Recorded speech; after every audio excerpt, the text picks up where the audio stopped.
Εδώ και τώρα πολιτικό άσυλο χωρίς όρους και χωρίς προϋποθέσεις.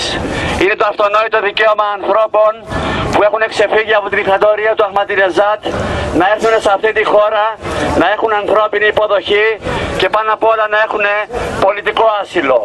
Εδώ και τώρα πολιτικό άσυλο για τους Ιρανούς πρόσφυγες. Αυτό είναι το νόημα το ότι η σημερινή εκδήλωση κινητοποίησης της Ανταρσία έρχεται εδώ στα Προπήλαια. Συνεχίζουμε λοιπόν την κινητοποίησή μας, συμπαραστεκόμαστε στους Ιρανούς πολιτικούς πρόσφυγες και θέλουμε να δηλώσουμε στην κυβέρνηση με τον πιο κατηγορηματικό τρόπο ότι δεν ανεχόμαστε ρατσιστικά σχέδια στις πλάτες των προσφύγων. Ας βρουν αλλού να χτυπήσουνε. Δεν θα πληρώσουμε εμείς τα σπασμένα της κρίσης τους. Αλληλεγγύη λοιπόν στους πρόσφυγες. Και θέλουμε να ευχαριστήσουμε την Επιτροπή Ιρανών Πολιτικών Προσφύγων που με αυτόν τον αγώνα τιμάει τις αξίες της ελευθερίας και της δημοκρατίας σε αυτή τη χώρα. Όπως εδώ με το Πολυτεχνείο, με την αντίσταση και την εξέγερση. Χιλιάδες άνθρωποι έχουν δώσει το αίμα τους για να υπάρχουν ελευθερίες και να υπάρχει άσυλο. Τους ευχαριστούμε λοιπόν που ήρθαν σε αυτή τη χώρα και συνεχίζουν τον ίδιο αγώνα μαζί μας. Ευχαριστούμε πάρα πολύ.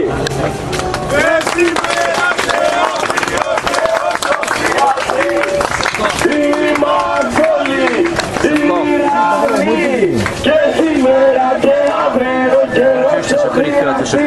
Είμαστε όλοι Ιρανοί και σήμερα και αύριο και όσο χρειαστεί. Είμαστε όλοι Ιρανοί και σήμερα και αύριο και όσο χρειαστεί. Είμαστε όλοι Ιρανοί. این حضور پیدا کردن در جلوی وزارت در جلوی کمپین و در حضور رئیس پلیس آتن.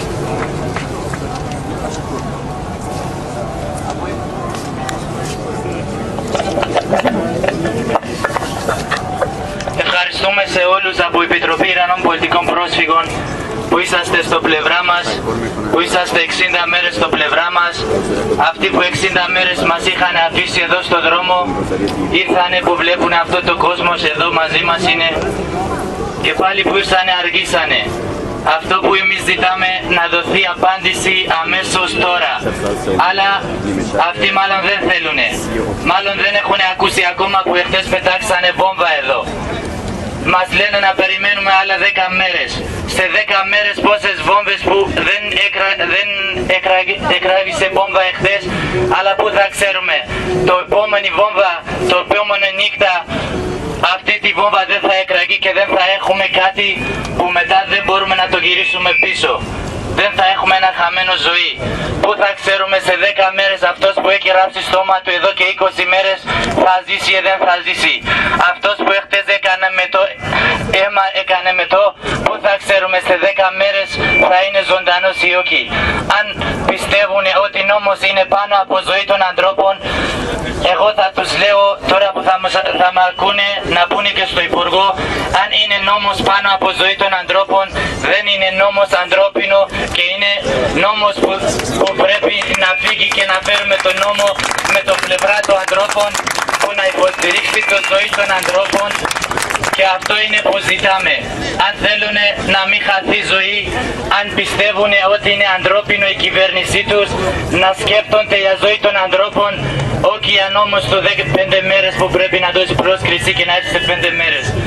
Αν αυτό έχουν αποφασίσει, εμείς είμαστε εδώ μέχρι θα πάρουμε το πολιτικό άσυλο. Πολιτικό άσυλο θα πάρει αυτός που κινδυνεύει η ζωή του.